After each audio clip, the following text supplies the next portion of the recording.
Dun, dun, dun, dun, dun, dun, dun, dun, dun, dun, dun, dun, dun, dun, dun, dun, dun, dun. Hello, everyone. This is another episode of Conjured Refreshments, episode 1. It's Mike and Mystic again. I'm going to let Mike start off by telling us what he's done these last 2 weeks with gaming and his channel. Go. Absolutely nothing. Kidding. I was about ready to call bullshit. I know we've recorded a lot of shit together. Come on. Oh no, yeah, I just let it stagnate over the... No. I added a lot of videos, a couple update videos to keep people up to date on what's going on with my channel. Probably going to do another update video soon, because some things happened recently. One of which is I joined the Smosh Games Network to help me out a little bit, and going to see how that goes. I've started some series. I have a Top Deck series where I just play card games, which I like to do, so expect a lot of that. I also have started Cannonball, which is basically I'm picking up a game that I hadn't picked up yet and seeing how that goes. And this podcast that we're doing right now every other week. And I have changed my Twitter because reasons. But I'm a little more established now, basically. I'm starting to get on the schedule, and I'm starting to get things where make it as easy as possible for my viewers to see videos they want to see and all that.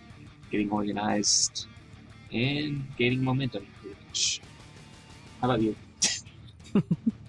Well, we've been raiding. We finally left High Mall. I've been wanting to get us out of High Mall for a very long time. We That's just my had elite DPS. Yeah, your elite DPS. We had some people have real life issues and they had to bail from the group, so I had more people join and they weren't ready for BlackRock yet, so we were doing more High Mall. We downed next to last boss in High Mall before we moved on to BlackRock. We didn't quite get that boss down, but I have a feeling we'll get him down this week. I've been playing Heroes of the Storm with you. That stuff's been going up.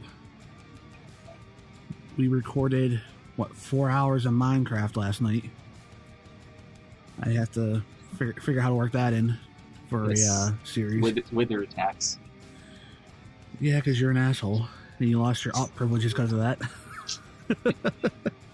It was totally worth it. So, yeah, I gotta figure out where to slot that series in that. And I've just been, like you, been looking at networks. I just heard about that Smosh Gaming Alliance that you joined when you linked it to me. Do some more research on that. But I just keep chugging along. I have changed the way I end the videos, though. I do like an end card type deal, where it has 2 videos playing if it's stuff that we've done together, like our co-ops. I have one of your videos, one of my videos. If it's just one of my things, I have 2 of my videos on there for people to go to. All fancy like that. Oh yeah, all fancy and high tech.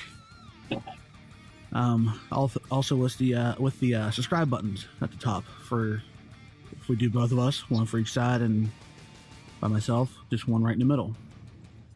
I don't have any of those fancy things, but eventually I'll get to it. Fancy pictures and stuff. Well, what I was doing when I first started doing it was like, end of Conjured Refreshments would have our Conjured Refreshments background. End of my Hearthstone. Wow, Heroes of the Storm videos. I would have my title card for Heroes of the Storm. What I ended up doing was scrapped all that, and I have basically the background I have for my channel, both my YouTube channel and my Twitter, as the end card. I just put the videos on there with some fancy text. But that's all I've really been up to. Should totally hire you to put end cards on my videos. Because I'm too lazy to figure out how to make Windows thingy do. Trust me, it was a lot of trial and error doing it in Premiere. I see all these other YouTubers doing something like that and going, how the heck do they do that? It just was Well, trial and I error. figured they were able to spend more money on everything to make it easier. I've been trying to learn how to use Lightworks or something like that, but it's it's free, but it's free because it's complicated to learn. There's no tutorials out there for it? There are, but there's so much to learn that it's hours and hours of tutorials to sit through. So I'm just kind of playing with it, and when I get stuck on something, I'll look up a tutorial and just learn a little bit at a time, try and master it. I'll finally move over to that probably. Cool. But it's kind of finicky if you're Windows Media Player. Windows Movie Maker isn't horrible. It's actually better than I thought it would be. They have a lot of functionality, and it's easy to use. That's the best part about it, is if you're a complete and total amateur and know nothing about it, like me, you can make some cuts and stuff pretty easily and on the fly. But for the fancy stuff like you're doing, I really need to move to something else. Whoa. My stuff is not fancy. It's fancier than what Windows Media Player is. Windows Movie Maker is capable of. Like, there is so much more I want to do with my videos. I just don't have either A, the program for it, or B, the knowledge of how to do it. Yeah, I gotta get like artwork in line and like all the stuff required for beginning and end stuff. Like, I barely even have thumbnails for a lot of my videos, so I have to get working on that. Here's how I do my thumbnails. Ready? If it's World of Warcraft, like for the regulators, boss kills. We were in Highmaul. I found the loading screen of Highmaul, grabbed that, and used that for a thumbnail. When we killed bosses in Blackrock, I'm going to grab the loading screen of Blackrock and use that. Here's a storm. I grabbed one of their wallpapers. I was like, here we go. Spruce it up a little bit. Thumbnail. Bang! In your face thumbnail. I'm not that creative with graphics, okay? That's why. Well, at least you got a fancy little logo. Yeah, that was literally, to get that logo I have was, I'm not joking, 4 hours of viewing logo makers. So I found one I liked. I hand drew mine several years ago before I even thought I was going to do a YouTube channel, and it's the best hand drawn Michaelos picture I have. So I use that as my logo until I can find something better. At least yours was handmade. Mine was, I like dragons. Hand drawn with care, sort of. Yeah, mine was, I like dragons. Dragons I like are dragons in too, games. so I'm going to steal your logo. Turning green. Whatever, I don't care. I can give you the Photoshop file. Are we ready to move on? Sure. Okay. We'll stop wasting our viewers' time. All right. What we're going to talk about today is WoW tokens, CC Diminishing Returns. Darkmoon Fair Racing. More interaction from CNs and GNs. Damage reduction in PvP. And ring quest for your ults. Ta-da. Okay. All right. So our first Yay. first thing is the WoW token.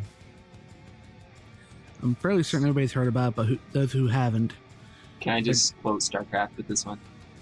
go for it. It's about damn time. What you can do is somebody can buy game time and post it on the auction house at a fixed price that Blizzard decides upon, and somebody else can go buy it for in-game gold and they can use it. Once you buy it, you can't trade or anything. So for people who are broke like us, we can go, hey, auction house, give me more wild time. And somebody who has oodles of money can go, ha ha ha, just keep buying wild time and keep getting gold. That's the gist of it, right? Pretty much. It's kind of solves a lot of problems in a lot of different ways. Kind of creative. It's not like the super mega fix of all problems ever in the categories of problems that it's trying to fix, but it's a step in the right direction. like they're trying to give you a way to buy gold without going to a third-party site where you'll get hacked, it's tracked down, and whatever bad things would happen to you. The plague upon you.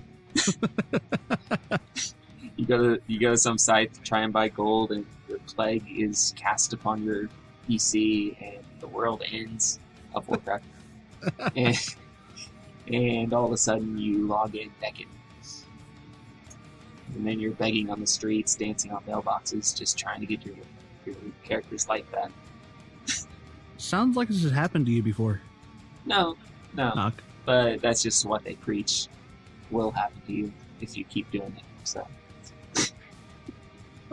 This is I will admit there was a time I bought gold when I first played and I was young and stupid. But nothing bad came of it. But nowadays I realize I shouldn't have done it. But back then I was young and stupid and thought it was okay to do, and it was just everyone was doing it. Blah, blah. But you fell into peer pressure. well, it wasn't really peer pressure. It's just no one told me it was bad. And at that time, I was just getting a World of Warcraft, and I just figured that's just the thing to do because everything I heard about it was just, it was just another third-party thing, like any other game, where you can go to third parties to do certain things, like get mods or get certain patches for your game, or whatever. So, but eventually I wisened up. But, I mean, while this is kind of a fix, it's more of an alternative because WoW gold farmers can still always sell the gold cheaper than WoW, because WoW can't go below $15 for this 30-day token, because then everyone's just going to buy the 30-day token that's cheaper than the subscription, then what's the point of the subscription? So it's got its limits, whereas gold farmers can just say, we'll give you this much gold for much cheaper. But it also depends on how much gold you get. Like, how much gold are these things going to go for on the auction house at the end of the day? Right. So I see this as more of a way to steer people away from buying gold. yeah, Because obviously you have money if you're buying gold. Not in-game money, but real-life money. So all you gotta do is go over to the site, purchase a token, and put on the auction house for gold. It's legit. You may not get as much gold from being legit as you would if you went to the gold seller. yeah, it becomes a risk-reward sort of thing. It's, a lot of people that are more honest will definitely go to this, and then other people who are less than honest will probably be on the fence about it, or full on keep going to the black market gold seller people and trying to get the next hit. But What I will go with is, though, I don't know if you noticed it, but I've noticed a lot less gold sellers spamming trade chat or general chat. yeah, Blizzard's done a pretty good job of slowly weeding them out. Like, I think I've seen maybe one the entire time I've been playing Dwarven Warlords.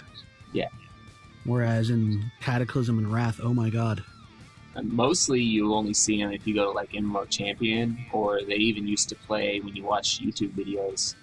Some YouTubers wisened up though, and you're able to ban certain ads, so they started banning those particular ads. But I still see them on YouTube every now and then. But now it's out of the game at least. Right. And it's slowly being squashed even outside the game because YouTube's wising up to it and all that. They have their tricks, but people are starting to get wise to it. Right. But, I don't know. I think this will be a good push. Yeah. In the PTR right now, they have the framework for it. Yeah. It's not released yet on the PTR. It's just they're releasing the framework for it. Yeah. And to mention on that, the PTR is up, people, so go. Go. I mean, just go. Stop yeah. playing your games and just go to the PTR. Well, it's /dance. Even though this is a tiny one, there are some other changes other than just the token. The token is the main thing, and it eclipses everything else. But I would go in just to see what the other changes are and get feedback and just participate, because it's always a good idea to participate in a public test realm. Anyone can do it. I know there are some limitations to who can do it based on your computer, or whether you want to take the time to download it and all that, but it's always a good idea to at least consider it. The one thing I did notice is once you download a PTR, it just keeps updating itself in the background like your normal WoW does. Yeah, I noticed that too through the VNet launcher. I mean, I know back in BC and Wrath when I would download the PTR, every time they released a PTR, I had to re-download it all over again. Yeah. Well, they still, on the one of the pages that I went to, they still recommend that you delete your PTR when it's over. No. And do a fresh one, but it's not required anymore. No, I'm not doing it. Yeah, I'm not doing it either. I mean, it's like 20-some gigs to download, I think. They only recommend it in case maybe something conflicts, but it's rare. And if it does, I'd rather wait till something does conflict and then delete and reinstall rather than every time a new one comes out, delete, reinstall. Mm-hmm. And that leads back to what we talked about last podcast, was have a way to copy your current WoW, paste it over here, and do all its updates. Yeah. So it's getting easier to participate, and people should participate, because that's the best way to mold the game into a better game. That's what we want to do. Right. We want to keep the game alive. That's the best way to keep the game alive, is participate in motorcycle. Participating in just making the game better. Give your feedback. Give Blizzard a pulse of what their WoW community wants, and tell them they're stupid if they put in a change you don't like. Tell them they're stupid. Wow. I mean, I know they do their little hidden changes like recently, but you can still try and catch those on the public test realm and call them out on it. Right. Ready for our next topic? Shoot it. Yeah. Pew! That's one way to do it. And this is about the recent Diminishing Return changes. Yes. Well, they changed Diminishing Returns when Warlords came out, and they're making some further tweaks. What did they change when Warlords came out? When Warlords came out, they condensed all the different categories for CC. Like, there was a ton. There's a whole bunch of different categories from CC that you just get confused just thinking about it. And it's really dumb, because why are there like 2 stuns in this category and then one sort of stun in this category, and so you could stun and then stun without worrying about diminished returns. So they lowered the categories. So there's like, I think 4 categories now. Okay. And everything's compiled into those categories, which in MOPS, CC was the biggest issue in PvP. Basically, a battleground match went with whoever got the first stun won. You would be sitting there not able to do anything, as you were feared, sheep, stunned, cyclone, and just had to sit in the full duration because people would time the CC in such a way that you would be a statue and they're beating on you. You are a punching bag. Deal with it. So it was a really good change when they condensed everything. You could still sort of be chain stunned, but not as much, because there's only 4 categories. But there is a effect that you do feel. And they changed the functionality of it a little bit, and their system's more able to handle it better, like able to catch it better. And because of that, in the recent patch, they applied a fix where diminishing returns are the duration of diminishing returns is to 18 seconds, and that's because their system can catch the crowd control a lot more effectively, and it just makes it's just another quality of life fix to tweak it, and it makes crowd control a lot more manageable and a lot easier to predict how long it's going to last, time it with your friends and all that, instead of guessing will it last 15 to 20 seconds like it says it did before. So it's just kind of quality of life, kind of makes it easier for the teams and stuff to coordinate. So overall, it's a good change. So again, I'm not a PvPer, but my question would be: so if I go PvP, I get stunned the first time, it's going to be 20 seconds. Next time I get stunned, how long is it going to be? I can't really go into the details without the whole thing in front of me right now, but it's, if you get stunned again, I believe I think all stuns are 8 seconds, and then it goes down. I think it's 2 or 3 seconds each additional stun for the next 18 seconds. So if you get stunned for 8 seconds, then the person waits 18 seconds after that. They can stun you again for another 8 seconds, but if they stun you within that 18-second window, then it gets diminished until you're immune. Okay. So that way you can't just be chain stunned with 8 seconds. But that sounds like a really good change, actually, because I know whenever I would get bored and go into PvP, I'd always have a rogue sapping me every 3 seconds. Yeah, and before you were trying to guess, will it be a 15-second? Like, they'll stun you, and they're like, should I wait 15 seconds or 20 seconds before I stun you again? Because you don't want to reset the diminishing return counter. Right. Because you want to be able to stun them again later for the full duration. And that's the window where other people should be using their category of stun or just, CC.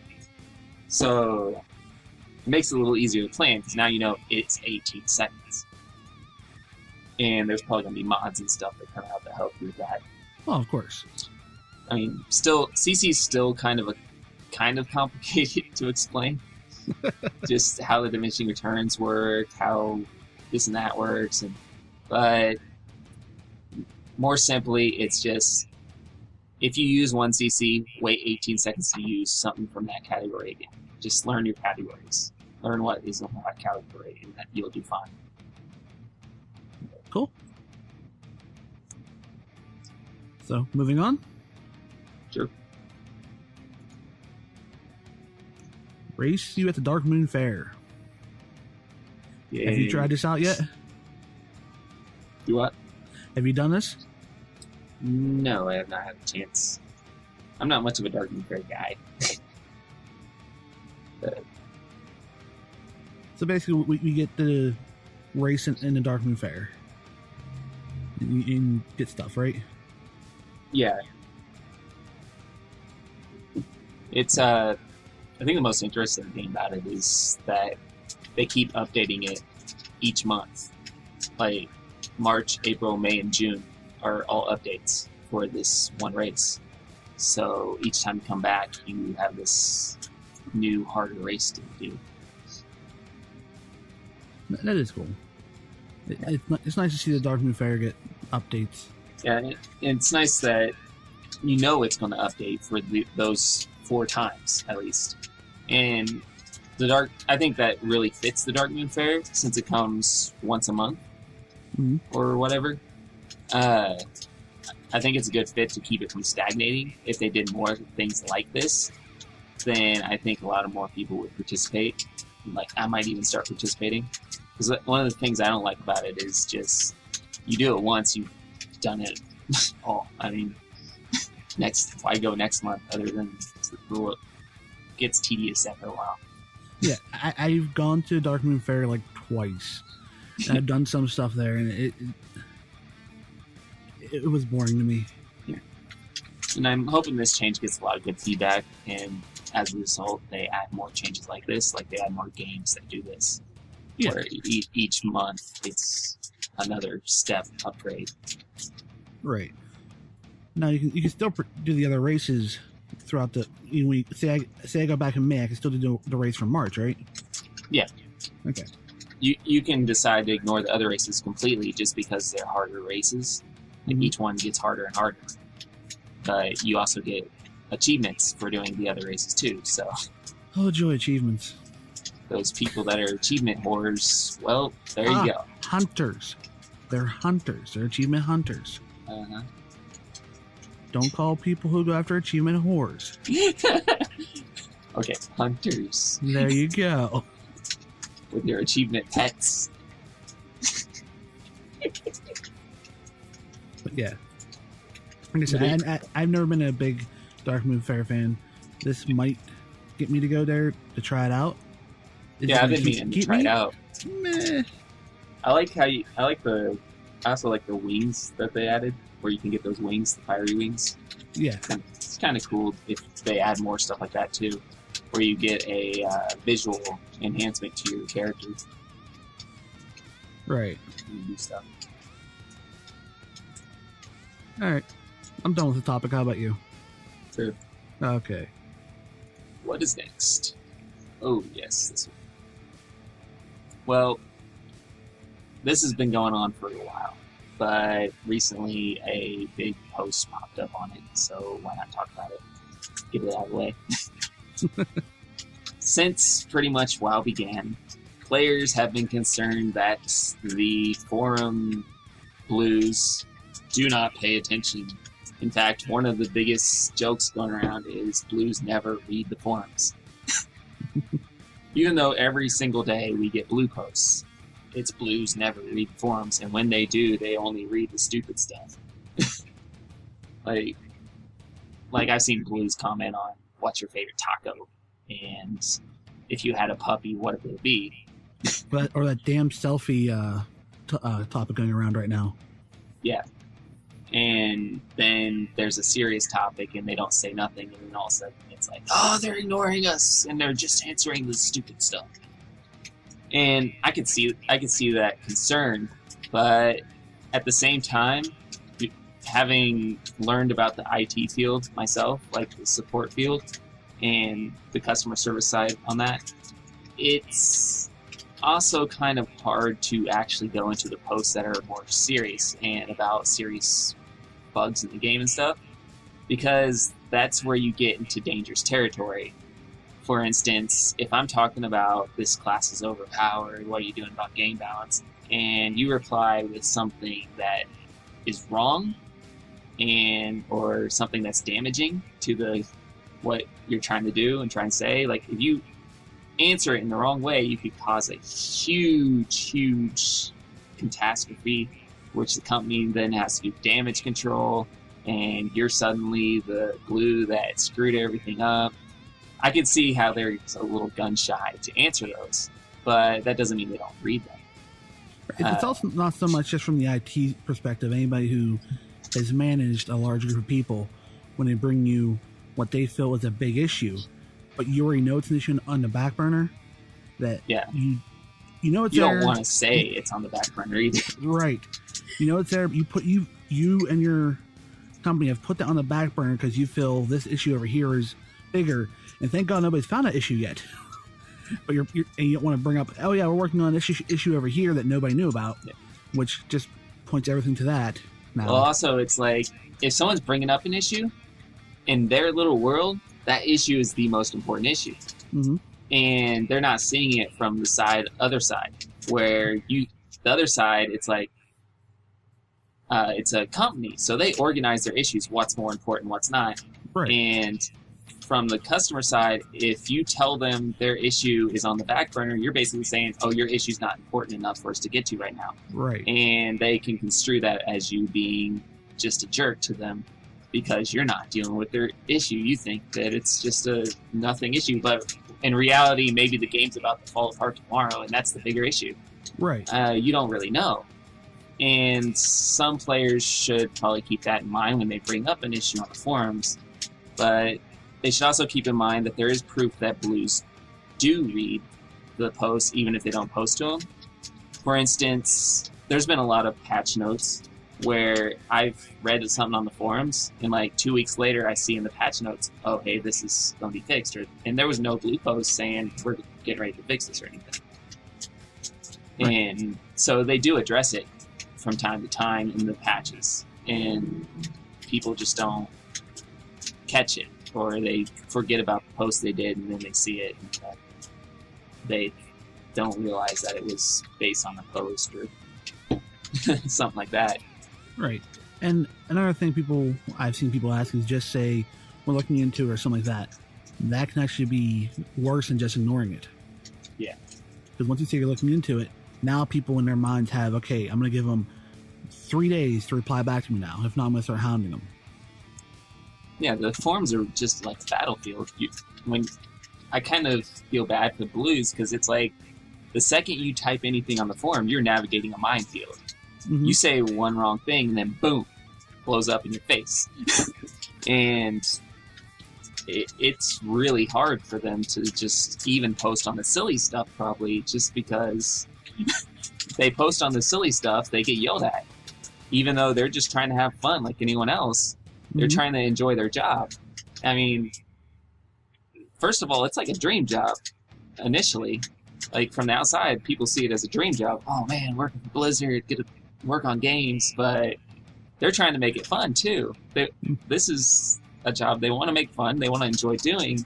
So yeah, they're going to post on, they're human. I mean, they're going to post on selfie posts or do stupid stuff on Twitter or just screwing around. And you got to respect that at least. They're just trying to enjoy their job. I mean, it's like if you got a job, you'd want to enjoy it, right? I mean, and what people aren't realizing is they're the people who face the customers most of the time. Yeah. And if you were a customer facing that person and all they were serious every single minute of every single day, you would actually be detached from that person. Yeah, it's like they're the tanks of Blizzard. they do the tanking. They got the swordboard. Damn it. Whereas when you see like Lore or Zarheim posting selfies or what they're eating right now or jokes, actually brings you closer to enjoying them, liking what they're saying. Yeah. Respecting them more. At least I do. And as he says on here, there's also more than just the forums that Blizzard has to attend to too. Right. They got Twitter. Like in today's world, you got Twitter, you got Facebook, you got other websites, you got to deal with this, that. They have so many games going on. They have to strategically place where the face of their company is to reach the most people, and they can't just focus solely on the forums. They have to move around. And I noticed he talks about that he's working on a data Excel sheet, which may help things out a little bit. And I think that's pretty cool that they're working on that. The only problem I have with this statement about it's grown beyond just the forums is, I don't know if you saw that video looking for a group that they posted on their YouTube page. Yeah, that's gonna. It looked like to me in there during their showing everybody around the office, they have an application that combines their Twitter, their YouTube, their forum, their whatever, all into one application basically. Yeah. It looks like they have that. Yeah, I'm sure they do. So I'm sorry, saying that our customer audience expands beyond just the forums isn't, to me, a good answer to that one. Yeah, he could have answered it a lot better. Yeah, especially when you have kind an of application. get the gist of what he's trying to say, but it's still kind of yeah. And like the follow-up, if you were to scroll down to the next one, He says your nomination is rejected and your argument is invalid. Yeah, that's to someone. But it's just a joking one. Yeah, someone saying that they nominate themselves to be the supreme ruler of the forums, bow down to him. And it's like, everyone's like, oh, yeah, he's just joking around in forums. He's not taking anything seriously for probably saying that. But, I mean, again, he's probably just blowing off some stress or something. Right. Because it's got to be a stressful job being the face of a company like that. Like, he's one of the bigger ones. Mm-hmm. He's Zyron. Everyone knows who he is. He's got to watch his back. He wants to keep his job. He's got a cool job. But, yeah, sometimes Blues can word what they say better. They could probably proofread what they say better a little bit. Maybe run it across other people in the office before they post it. Because there are some missteps they do here and there. Mm-hmm. But at the same time, no one's perfect. Right. And this is a very complicated job. It's like playing chess against a computer. Pretty much. Right. And level of strategy with how you got to do everything. You got to think 3 moves ahead of the forums. Like, perfect example, when at my job, I used to be the front for my department. And other departments would email my department for this piece, that piece, whatever. And I would have to word stuff in a certain way that they couldn't turn it against me, because you had to basically defend yourself before you even got attacked. If that made any sense. Yeah. Because they would take any little thing you had and misconstrue it to say, oh, look, they're not giving us our stuff. Yeah, you got to have your counter moves ready. Otherwise, they're going to just trample you. Yeah. And there are times where I do see posts that they make that they don't have that counter measurement made already. But there are a lot of posts I do see. I'm reading it. And since I've done that before, I can see that they're already setting up their counter moves. Yeah. And I enjoy seeing stuff like that. Yeah, and it's always nice to see a Blue, like, sometimes take on a player who's being irrational and just knock them down a peg or two. But it's people try and demonize Blizzard because, hey, it's a company and they must be evil, right?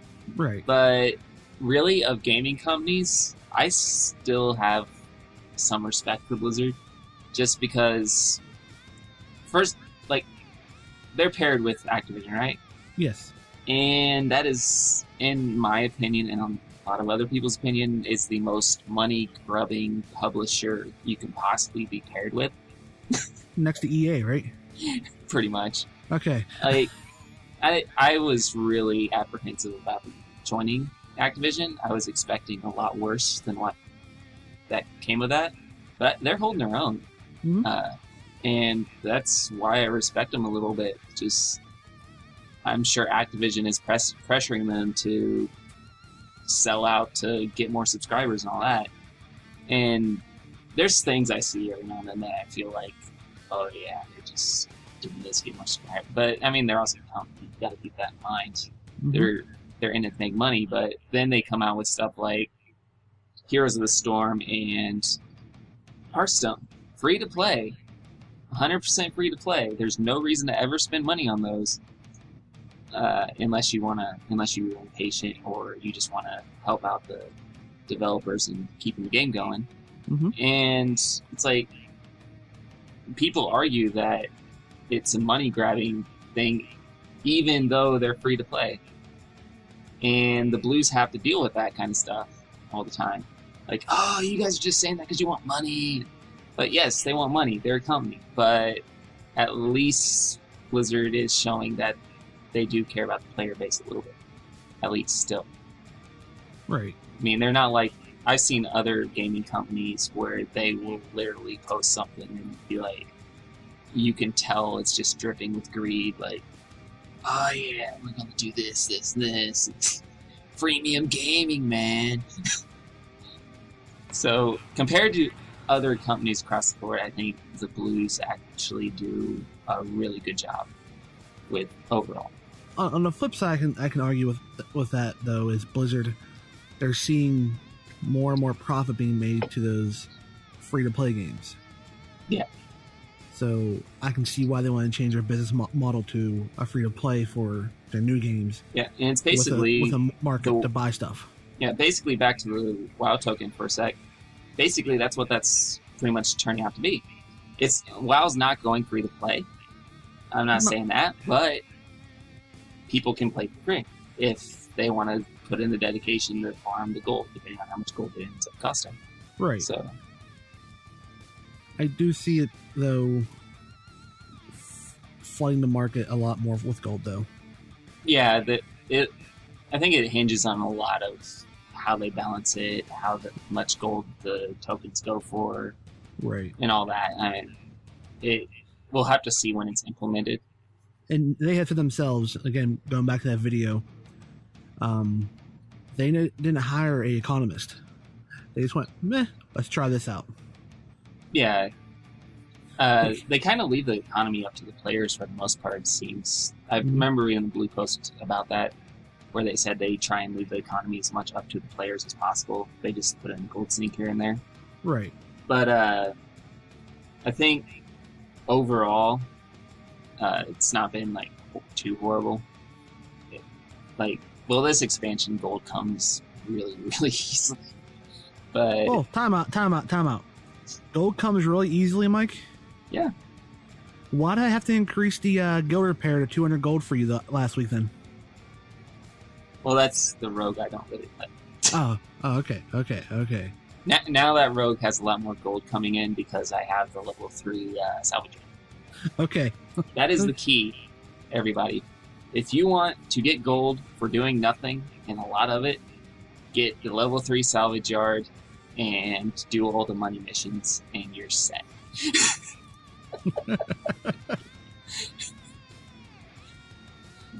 That's really one of the keys to... It's like my horde rogue had like 5,000 gold the other day, so I got some heirloom stuff, and then she's at 8 gold, and now she's almost back to 5,000 in a few days. Not even leaving the garrison. Wow. That's not bad at all. Yeah, you get some transmog items in those salvage yard things. Just put them on auction house. Meh transmog. Huh? I said meh transmog. Next topic? Yeah. I think we beat that one to death. So. PvP doing 10% less damage. Hey, our PvP specialist, go. Well, Blizzard initially with this expansion, a little history on this, they wanted to get rid of PvP resilience, pretty much. They want to make it where they don't need the 10% reduction in damage. And that was pretty much how it was going for up till this patch. And all of a sudden they need that 10% because they overbuffed everyone. Look, like, I was kind of expecting something like this, simply because the whole last patch notes was buff, buff, buff, buff, buff, buff, buff, buff. And it's like, all these buffs, something's gonna happen in PvP. And it did. They are now 10% less damage, at least until the next patch. And it feels like they could have done something to avoid it. It doesn't feel like it really had to have happened. And I don't know what they're thinking. Just like straight on buffing everything and then not thinking that it would affect PvP damage. It's like they could have at least increased health pools or something, or put more stamina on gear to compensate, instead of going back on there trying to get rid of the 10% less damage thing.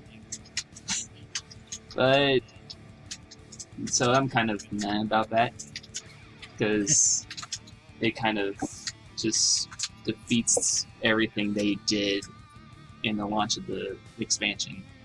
It just undoes it all for a whole patch cycle. So no, this leads back to what we talked about last week.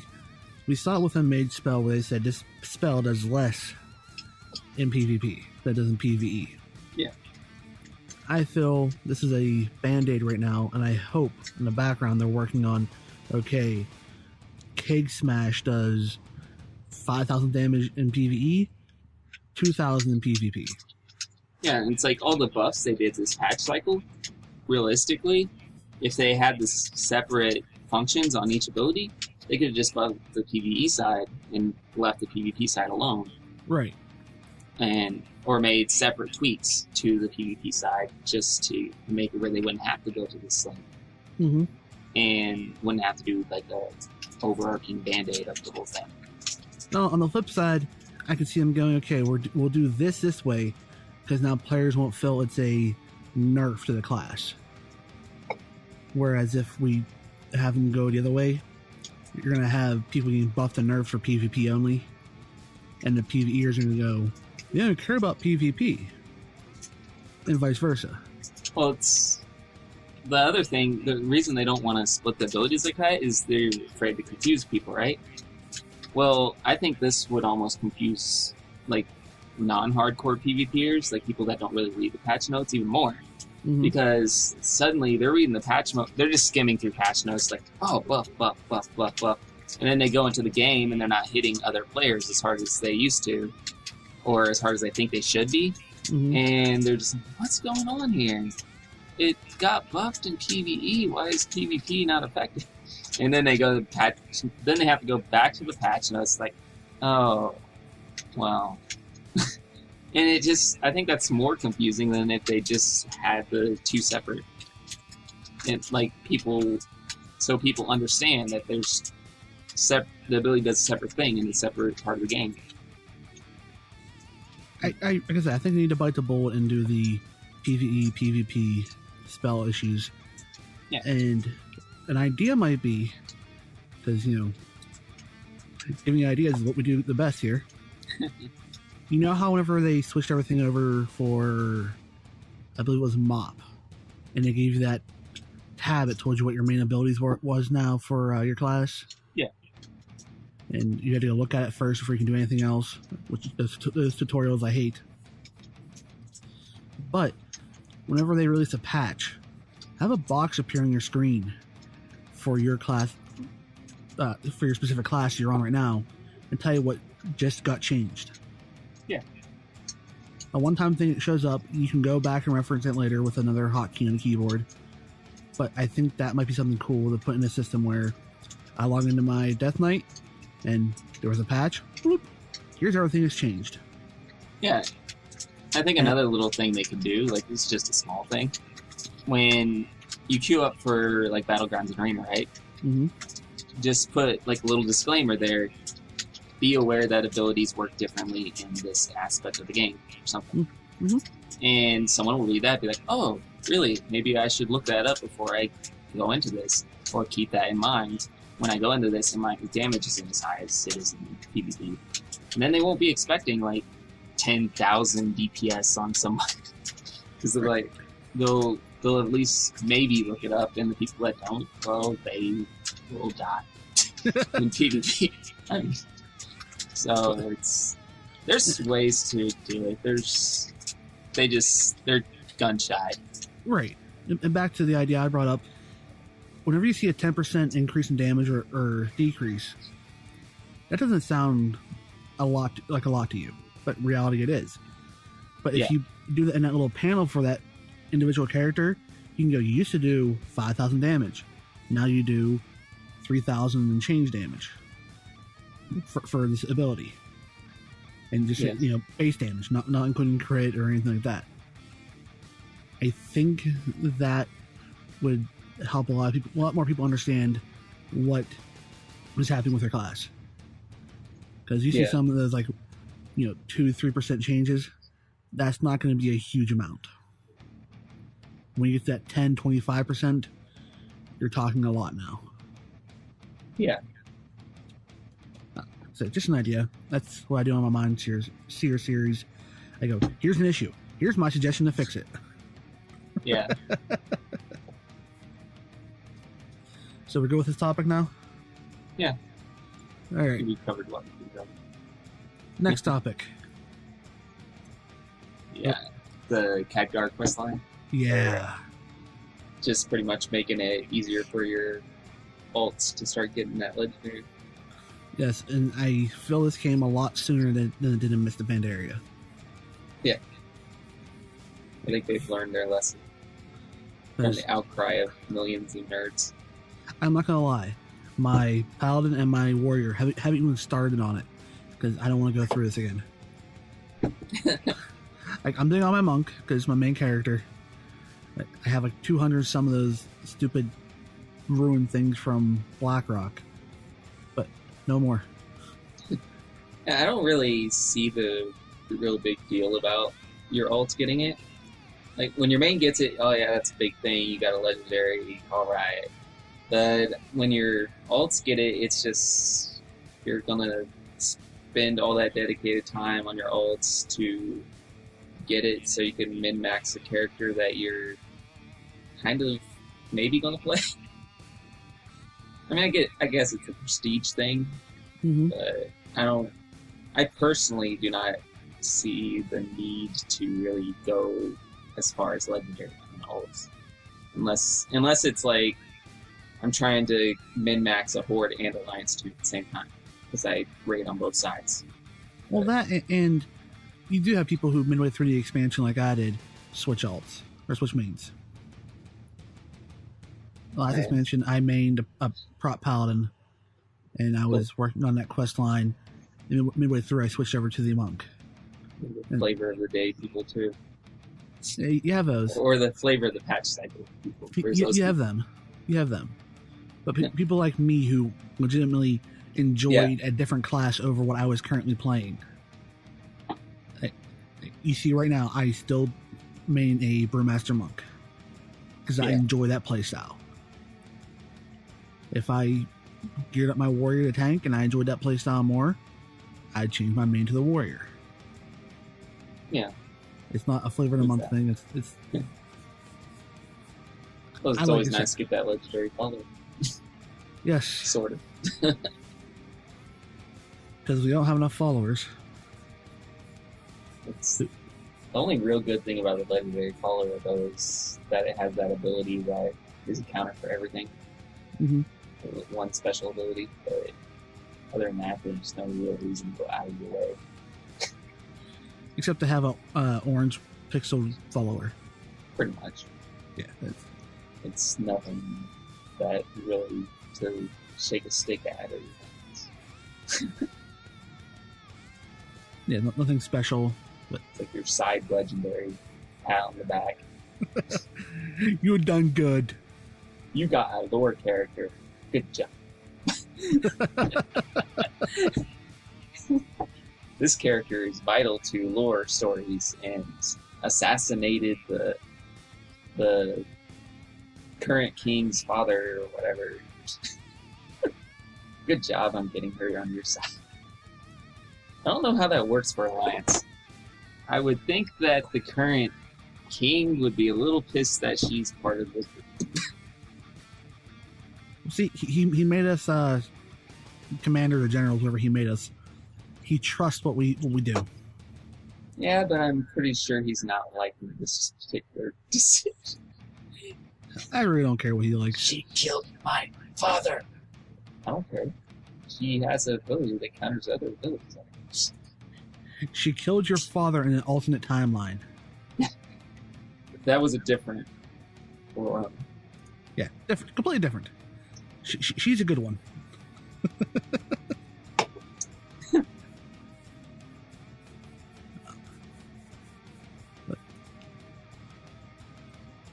Silence is wonderful. Yeah. But since we breathed through these topics this week, unlike last week. Yeah, it's a light news week, really. Yeah. But, so, let me bring up this, since I didn't bring it up in my last episode of Mine's here. Wouldn't it be cool if, with the next expansion, we can take our followers with us? With in-league expansion? Yeah, take our followers from this expansion to the next expansion. Oh, to the next expansion. Yeah. Yeah, that'd be cool. Because right now, as it stands, when we leave Draenor to go do whatever the hell we're going to do, they're just going to be sitting there in our garrison going, bored, so bored. You could still send them on missions for gold. Yeah. Just for gold. Go give me some gold. But I know they said that the garrison is a drainer thing only right now. Yeah. But how many times have we heard this is a thing only and it expands? I feel we have too many followers to just wash our hands of it. Yeah. Yeah, the farm back in Mississippi area was a farm. That's easy to wash your hands of. You could always go back to it and farm for your Zen card, whatever routine. Right. But, If that's what you want to do. Like I said, I feel there is too much investment with these followers to just leave them there. What are your thoughts? I'm sure they'll have some way to integrate whatever the next thing is after garrisons. I think they're going to take what was a success with garrisons and what was a failure with garrisons, throw away the failures and keep the successes, and I think followers would count as one of these successes, and they would improve on the follower system a little bit. And of course, we don't know where the follower system is eventually heading, like where it will be by the time the expansion ends. Where's it heading? Huh? Where's it heading? I don't know where it's heading. Oh, I thought you said we knew. No, I said we don't know. Oh, we don't know. Okay, sorry. We don't know where it's going yet until the actual last patch hits, and then we'll know. We'll have an idea. And at that point, we'll probably know what they're going to build on, what they're not going to build on, so we'll probably have a better idea. Just like the rest of the garrison, we won't really know until the last patch hits and what probably could move on to the next expansion. Probably won't. But I think they're going to do something different in the next expansion, but I think it will integrate a lot of more popular things from the garrison. Like if they do a guild hall or something, they'll probably have in your own private room you can manage your own followers or something like that. Right. But I guess it's something they can still build on. So there's plenty of room to do so. My biggest downfall with the garrison follower thing is having your follower in a mine or your herb garden, and you able to mine it and able to pick those flowers, but once you leave your garrison, you're dumb. You figure out how to mine and you figure out how to pick a flower. Yeah. That's one of the things that I like because it's just too awkward and weird. Yeah. Let my damn follower go down there and mine and pick the flowers. Yeah. Leave a mine cart at the entrance for you to get. Yeah, there you go. Or leave some sort of basket at the door of that little house where your herbs are. Herbs. Where herb is. Stand. But, I mean, also with the followers, as far as the next expansion, I think it'd be cool if while you're leveling, you ran into it every now and then. Like, you're leveling in the next expansion, and all of a sudden, oh, hey, there's one of my followers, and he's got a quest for me, and you go on this quest with your follower or something, like you're actually interacting with them more than just sending them on missions through a UI. Yeah, that'd be cool. Like, maybe, I can't really think of any follower names, but we'll just say Garona. Like, say you're leveling, you see Garona over there, and maybe she's wounded, like you're on another quest. You're killing 20 of something, you're getting 50 pig intestines, whatever. There's a crashed airship nearby, you see Garona laying on the ground, and exclamation point there, and you go over there, and she gives you a quest where you save her, and then she helps you fight your way out or something badass like that. Something where you can feel like that's your team. That, yeah, this is my team. I'm helping out my bro. Just to give it more personality, I think would be cool. Yeah, I agree. Anything else you want to talk about? No. We can just do venting or something. Fill in the time. Hear anything funny lately? Not that is PG-13 rated. Oh. Yeah. We're almost at the hour mark. It's okay. What? We're almost at the hour mark, so No, well, there you go. Anything upcoming for your channel? Well, with my Top Deck series, I was toying around with an idea. I guess I could throw it out there, see what you think of it. I already sort of told most of it to you, but I guess I can tell you here in more detail. Okay. I was thinking, once I get more viewers, I could, at the end of each video, present 3 cards from my arena deck build, and people can vote on it, and I could have a viewer-voted deck I could play. And the other thing I was thinking is do the same thing, except with a constructed deck, because with constructed, you can make the random decks, and it pretty much treats it like an arena. Mhm. And just have viewers make their own constructed deck out of the 3 cards at a time thing through voting, and then doing play mode, see how far it gets, or something. I like the idea. I think what would be another cool idea is you don't tell the viewers what the winning card was until the match. Yeah, I was thinking like right before the match, I reveal the whole deck list, or maybe just jump in and play, and oh, my card just came up. Yeah. Because that way if a viewer is watching, they're going to try to vote for maybe a good deck or a bad deck. Yeah, they might try and screw me over, or they might try and help me out. Right. But I'm cool with either. right. But I want to see, for me at least, it would be cool to hold the cover over the cards until you play it, and they can see, wow, a lot of people picked these really crappy cards, and he's actually playing these crappy cards. Yeah. Or, oh, look, all these people picked these OP cards, and he's actually playing the OP cards, and he's not adjusting anything. Yeah. Or nobody picked sheep for the mage deck, or something like that, you know? Yeah, it's like no one picked any CC at all, or Yeah. No one picked any characters with taunts. yeah. And I figured that would be a good way to, like, with card games, it's more of a social thing anyway. So I figure that's a good way to get my viewers a chance to participate in my videos, Mhm. and maybe get some more interest. Have you figured For out the how you're gonna let them vote yet? It'll probably just be I put the 3 cards at the end of the video, and they just say in the comments the name of the card, and I just pick what's the most picked. You could do that, or an idea would be link to 3 separate videos that are unpublished, and just tally up the counts on each video. Yeah, I could do something like that too. I'll probably figure it out by the time I get enough viewers to do it. Right. 'Cause right now, I don't really have enough viewers, I feel, to do it. I actually am kind of toying with starting it when I reach a certain number of viewers. Like saying in my next video, once I reach this many viewers, we will start a community-made deck or something.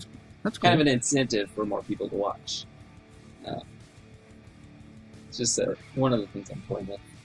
Right. Anything you're toying with? That Minecraft series. Playing Heroes with you. Having you teach me how to play a rogue, but that's not going to be a video for me. It's just going to be increasing my ability to actually do damage on my rogue. Yeah, people will be able to check it out on my channel. Yep. You can post it on your channel too if you want. I don't mind. Hopefully more boss kills going up on the channel for the guild.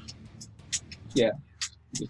I was actually thinking of, well, like leaving the boss kills to you, because you're guild master anyway. But I was thinking of just doing clips from the raid, like highlights, funny stuff, cool stuff, badass stuff, really stupid wipes, or like just that'd be my casual Saturday videos that I put on every now and then. Basically a blooper reel for the raid. Yeah, pretty much. Bloopers and highlights. I was thinking of doing something like that. Just cut out some cool things that happened. That's not a bad idea, because I did that for whenever Cougar got his ass blown up. That way you get the views for the boss kills, I get the views for all the better stuff. The better stuff, huh? That's another thing I was kind of thinking. So, Hey, it's not a bad idea, actually. And I'm sure we can find some more 2-player games that we can co-op together, because yeah. I enjoy co-oping with you. I really do. I'm starting a schedule going, trying to get some, I think I said this already, but trying to get some structure. But I was kind of thinking actually like Fridays, maybe doing just like a casual Friday where I do stuff with you, or I do a rogue training video or something like that. Just leave it open. But, we can discuss that one after the video. yeah. But yeah, you can come to me anytime and we can do a collab too. I mean, really care. Those don't have to be scheduled. Right. I'm just saying casual Friday will be my open day most of the time. But. Right. Listen, my schedule recently has been Here's the Storm Monday through Thursday, and a Friday has been as Conjured Refreshments or my Mindseer episodes, which I am happy I've gotten to do more of those more frequently than I did when I first started that series. I think there was like a 3-month gap between my first one and my second one. Now what I'm hung up on is what to talk about next. I got nothing to rage about right now. Nothing to rage about? Yeah, nothing major yet. Hopefully something will come soon. Well, I got some other series in the works, but I'm going to leave it up to viewers to decide what state and go, as it should be. I mean, if something gets no views for like 2 or 3 videos, I'm just going to drop it. Mm-hmm. If it gets a lot of views, I'll just keep doing it. That's pretty much how I'm going to be working my channel right now. Mm-hmm. Just figure out what works, what doesn't work. So I mean, it's weird. Like, I'm looking at my dashboard right now, and I have Heroes videos that have gotten like 1 view. I've gotten Heroes videos that have gotten 35 views. It's all over the place with my hero videos. I think some of it depends on what day it is, or yeah. Like a lot of my videos, it seems like it depends on what day it is, how the length of the video, what the content is, and stuff like that. Viewers are finicky. For the I've little been trying to make viewers some hold on, shorter. For the little viewers you have, you're picking on them. Yeah. You are a dick. I love all my viewers. My viewers are godsends. Yeah, I like my viewers too. I'm just saying they're kind of finicky. No, it's understandable though. I mean, I'm a viewer too of other people's channels, and I'm finicky. It's some days you have time, some days you don't. I mean, right. That's why I'm trying to make some shorter videos and some longer videos at the same time. Just to have a variety for the people who have more time, people that don't have that much time. I don't know how you're gonna handle the Minecraft series. I'm handling it like 15-minute videos, maybe even 10-minute videos. I'm not sure yet. Well, right now I'm kind of keeping it on Twitter, keeping it on back burner a little bit until I figure out what I want to do with it. Twitch, you mean? Yeah, Twitch. Okay. Yeah. Keeping on Twitter. Right now I'm keeping it on Twitch for now, until I can figure out exactly what I want to do with it. I kind of was thinking just do like I do with the raid videos, just highlights and stuff. Like me unleashing the Wither might show up on my channel. And me porting you around to get killed 1,000,000 times? Yeah, stuff like that. Yeah. I might just put that on my channel, just because right now I have a lot of long videos, because that's how things have been. Sometimes I try to go for a short video and it turns out long. But that'd be some nice short videos I could add. My short videos right now consist of the Mindseer, the boss kills. Yeah, that's about it. Unless we have a fast heroes battle. Yeah. It's I do notice a lot of my shorter videos do get more views faster. Like my short little update videos and stuff are my video of what happened in Raid Saturday and all those. They're the ones that actually get the most views. So right. I'd like to keep those shorter videos coming up, and then be okay with the longer videos getting less views because it makes sense. Some people just don't have time for an hour-long video. Right. Well, I think that's enough for us. So what about you? I'm good. You're good? I have spoken my mind about the tragedies of World of Warcraft, and I feel cleansed for now. For now, okay. I'll build up more rage for the next time. Maybe get some sleep before. That might help. For anyone who doesn't know, my internet was up and down all week, and I stayed up all day for it to get fixed. So I'm still up. So if I seem a little tired in this podcast, that is the reason. If my voice is gravelly and I sound like I could pass out in a minute, there you go. Links to both our channels be in the description below, along with annotations over our portraits on the page. Please subscribe to our channels if you enjoy what we do. Fancy little end credits thing. Yep, that will be here too. Please like this video if you did like it. If you have any questions you want us to answer on the next episode, leave it in a comment or tweet to us. Yeah, give us some questions first so we don't waste your time with this end talk that you don't want to hear. Give us a reason to keep you interested. Otherwise, bring a pillow. Bring a pillow. Oh, Barry. Fall to sleep to Mike and Misted in the morning, 93.3. You were just not... Say goodbye, Mike. Goodbye. Goodbye, everybody.